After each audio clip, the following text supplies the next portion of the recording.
it was a horrible thing, and it was devastating to me for years. At one point in my life, I had a very scary medical scare, and it's one of the best things that ever happened to me. I'm not a Pollyanna who's just saying everything's okay. It was not okay. Hi, everyone. Welcome back to the Examined Life Daily. I'm Bob. I'm Autumn. Today we're going to talk about Stoicism. Stoicism is made up of actual practices, activities that you take that make your life better. All philosophies try to answer the question, how shall we live so that we are as happy and have the best possible life? So today we're going to look at 5 of our top favorites, and we're going to give you a bonus one, so there will be a total of 6 practices. And again, there are many, many practices. I think there's like 15 or 20 of them, and we're only going to cover 6 of them today, 5 plus a bonus. And these are the ones that, when I think about them, I think these are the most useful. And if I were going to start with Stoicism, this is where I would start. Bob and I each chose our top 3 favorite principles in Stoicism, and there's so many. This was such a hard decision. Very hard. And while these are my top 3 favorite, they're my favorite at this point in life. I think potentially at a different point in life with different circumstances, I might lean on other ones. Right, very, very much. But I've been very curious to know what Bob chose as his top. And shall I just start with what my top? Sure, go right ahead. Okay, so my top favorite principle of Stoicism is actually the whole reason I was even drawn to it as a whole. Focus on what's in your control and let go of the rest. In fact, the Serenity Prayer really is rooted in Stoic philosophy. Stoic philosophy has such a tremendous focus on, is it within your power and control? If so, put your energy there. If not, don't waste your energy. And I feel like that is so incredibly valuable because energy and time are like our most valuable resources. And so if we're expending energy somewhere where it's just essentially futile because it's outside of our control, that's just like wasted life force. Very much. Yeah, it's also an important one for me. And you know, we're splitting hairs here. They're all fantastic. And so this should have been on one of mine, but I just guessed you would have it. This is the heart of, really it is, it's the heart of Stoicism. And it's often called the dichotomy of control. Don't waste your time and energy on what you can't control. And I bet if you watch as you go through your day, most of your energy and your time and your worry and your fretting is spent on things that you cannot control, cannot change. And so imagine your life if you stopped. I can't control that. I can't change that. So I'm going to forget it. Your life will just get a lot better. And a lot of your energy and a lot of your anxiety and fear will just drop away because you can't change it. Why give it another thought? So the Serenity Prayer says, grant me the serenity to accept what I cannot change, courage to change the things I can, and the wisdom to know the difference. And there's another version. Have you heard the other version? Well, the other one, I think it's just the second verse. It's actually a whole different version. Oh, no, then I'm not familiar with it. It says, grant me the serenity to accept the people I cannot change, courage to change the one I can, and the wisdom to know that one is me. So I just love that because it kind of brings in some of the wisdom of the Serenity Prayer. Absolutely. As a lot of you know, and I've discussed on different videos, I'm a big follower of the 12 steps, and acceptance is at the core of all of the 12 steps. And that's why I love Stoicism as a whole. You can relate it to so many other wellness and wholeness and well-being movements. Buddhism is just next to it. I mean, it's amazing how similar they are. And Christianity, a lot of overlap with Christianity, and the 12 steps just tremendously overlap. I agree. That's one of the reasons that I love Stoicism so much as well, is that it just highlights and complements and adds wisdom to whatever wisdom base you're already connected to. It doesn't compete. It will enhance. And if you don't think it enhances, just don't bother with it. That would be like a Stoic idea. If it's not providing benefit, let it go. Yeah, very, very much. Yeah. And so the goal of Stoicism is to be life-enhancing, life-changing. And so what I want to focus on is live your philosophy. It's not a theory, live it. So you have to let these practices be things you are doing. You are doing them daily. You are doing them daily and weekly and monthly, and they're practices you're participating in. I want to share a few quotes with them. I think the Stoics can tell you what they mean much better than I can. One is from Marcus Aurelius. He says, "Waste no more time talking about great souls and how they should be. Become one yourself." So don't debate about what's right and about morality and in and that. Just be a good human being. Every day, determined to the best of your ability to be a good human being. And there will be some debate in there, and there will be some theory and some theology, but it's doing it. That's what counts, not talking about it, doing it. I love that. And I'm not surprised at all that that is one of your top ones. You know what's coming. Bob has a wonderful life practice, head, heart, hands. Very much. We have not yet done a video on it, but it's on our list where you talk. Do you want to briefly describe what that is and how it relates? Well, it's just this whole idea. So much of what I know, I can only speak for myself, but so much of how I live my life is just up here. And it's thoughts, I read and I study and I learn and I know all this knowledge, but I got to get it out of here and into my heart, first and foremost. It's got to get into my heart, into my soul, into my emotions.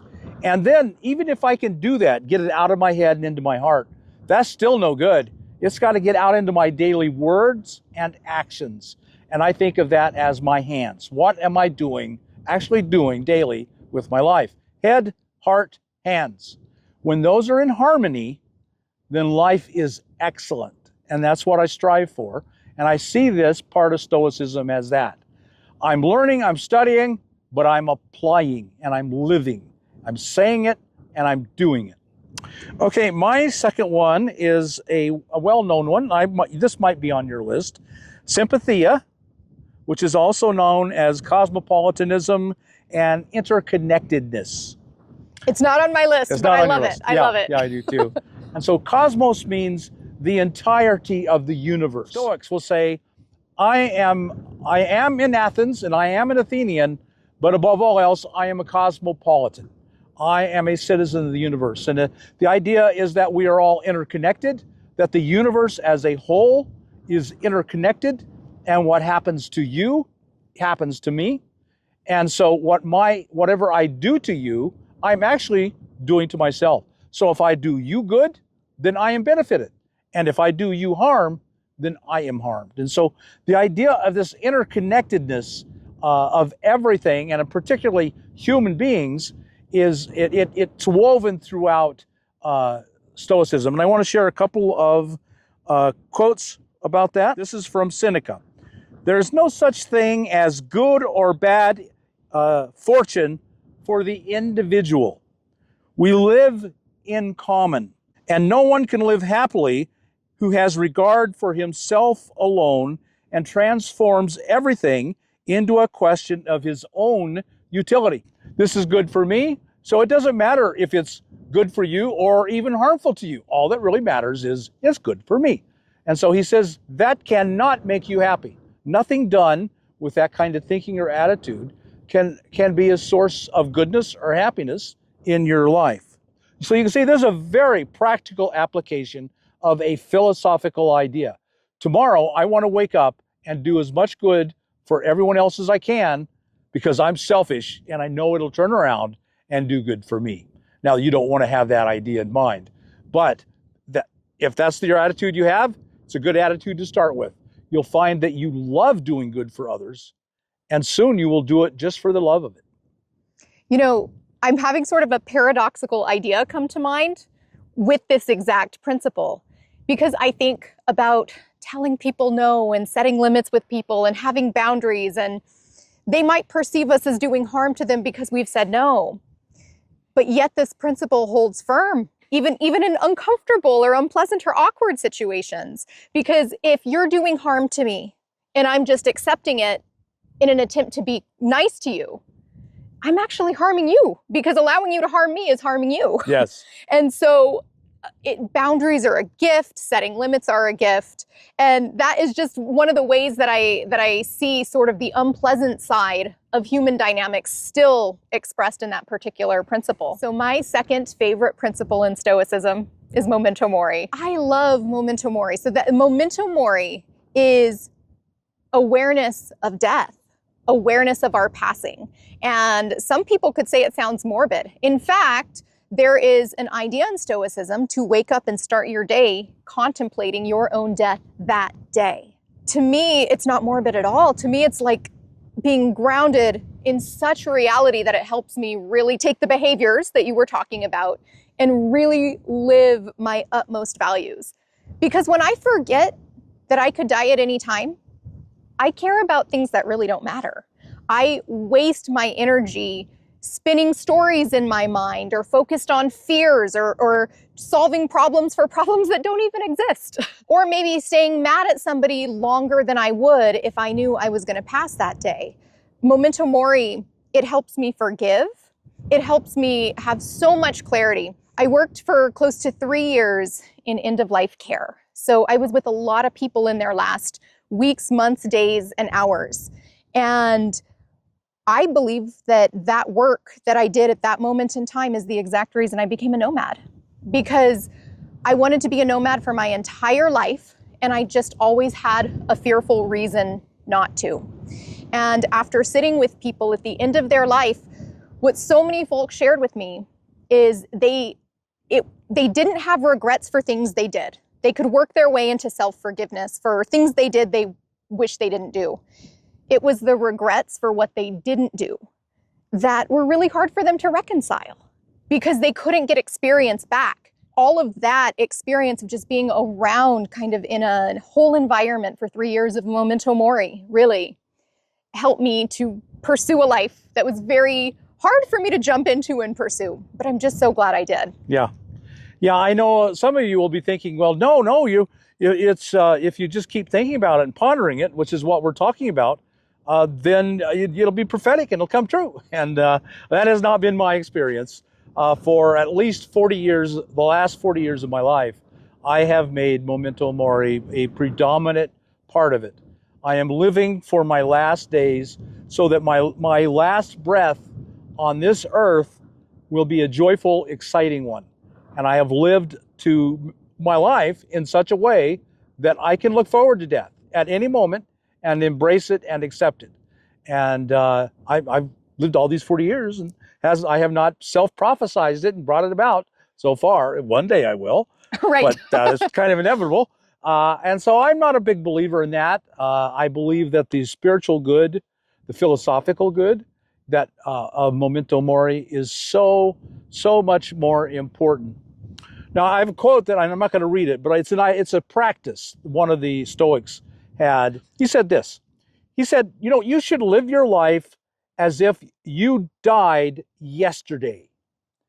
And today is a bonus. You're in the bonus round. And just as a gift from the gods, they said, you know what? You've been such a great guy. We're going to give you one last day on this earth. And so today I want to live my life as a bonus. This is my last day. I've been given it just as a gift. What am I going to do with it? And now, of course, if you just have one day, you don't have to, you can give up the future completely, which of course none of us can do. We all have to have the future strictly in mind. So I kind of practice it as we're going to give you 2 more years. We're satisfied with what you've done, but you're leaving some undone business. And we want to give you a chance to finish that undone business. We're going to give you 730 more days. You're already dead. And in 730 days, it's final. No more. How will I live my life in the next 730 days?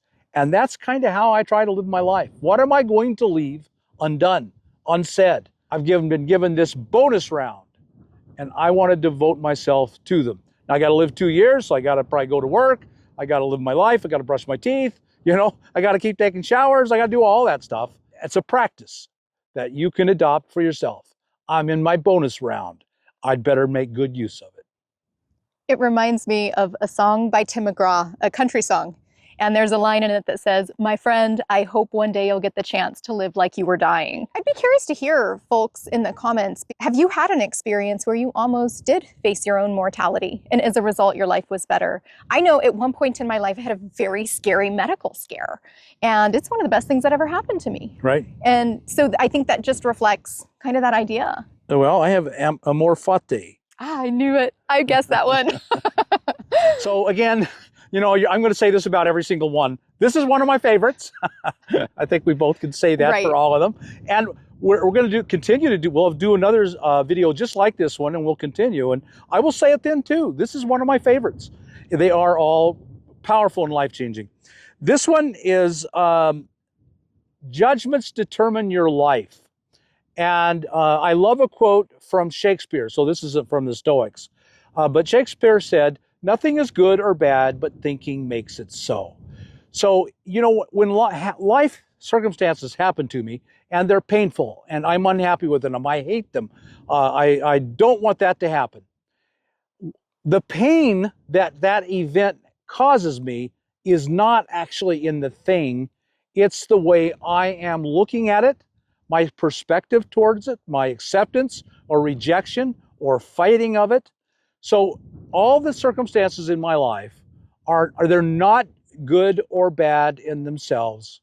It's the thinking, my judgment of them that makes it so. Now, let's be really realistic. I had a son that took his life. And was that a good thing in my life? No, it was not. It was a horrible thing. And it was devastating to me for years. And so I'm not a Pollyanna who's just saying everything's okay. It was not okay. It was devastating. Today, and decades later, I can look back and say, good came out of it. If we could stop passing judgment on the people and the events in our life, then our life will become much, much, much better. One of the reasons I love Stoicism so much is it takes such a grounded, measured, and patient approach to anything in our lives. There's a lot of patience required to say, I'm not sure. I really don't know. And just because I'm hurting or just because I'm afraid or just because I'm excited doesn't make something positive or negative, which makes me think of another Stoic principle that's not on my list. Me too. The obstacle is the way. Yeah. And you know what? I'm just going to throw that one in as my last and final, our sixth bonus one. It actually wasn't what was on my list of my top favorites, but it's so good and it's so applicable right now because the obstacle is the way. I think one of the things I love so much about Stoicism, it is just so reasoned. It is so grounded. It doesn't allow us to sort of fall to the pit of our despair or sort of get flighty with things that are really, really exciting. It keeps us measured. And so in that, we can very logically see, okay, there's this challenge, there's this obstacle, there's this tragedy. There's something I would prefer not be, but it is what is. There's not denial about it. It's what it is. And how can I basically unfold myself into it to live as best as I can? The strongest I'd ever become is the hardest because of the hardest things I've ever experienced. Right. Hands down. It's just like resistance training. If we want our muscles to get bigger and stronger, we've got to put them through some pretty significant distress. And my thoughts are life's going to throw enough distress at us. We don't have to go chase it. But we have the opportunity. We have the decision to make that I will take a circumstance and do what I can to make the best of it. The obstacle can be the path. The obstacle is the way. Right. All the good things you want in life are on the other side of your fears. That's another quote, and I can't remember where it comes from, but yeah, it's just on the other side of this hardship and this fear is the very best thing, the very greatest joy in your life. Yeah. I love that Stoicism just wipes away denial. As through our conversation, I'm just realizing that that's, I think, one of the reasons I love it so much. There's so many things. I think being a human is so hard. We can wish for things. We can hope things don't happen. And Stoicism just says, here's what is. What are we going to do about it? Right. Yeah. Right. Well, those are our top 5 plus a bonus favorite Stoic principles. However, We really love them all, which is why we're going to do more videos on Stoic principles. I'd be curious to hear what resonated with you. What do you like or dislike about these perspectives? We still are a growing channel, so it is a huge help to us when you hit that thumbs up button, comment, share, have conversations in the comment section below, and subscribe. We'll see you next time, folks. Bye now.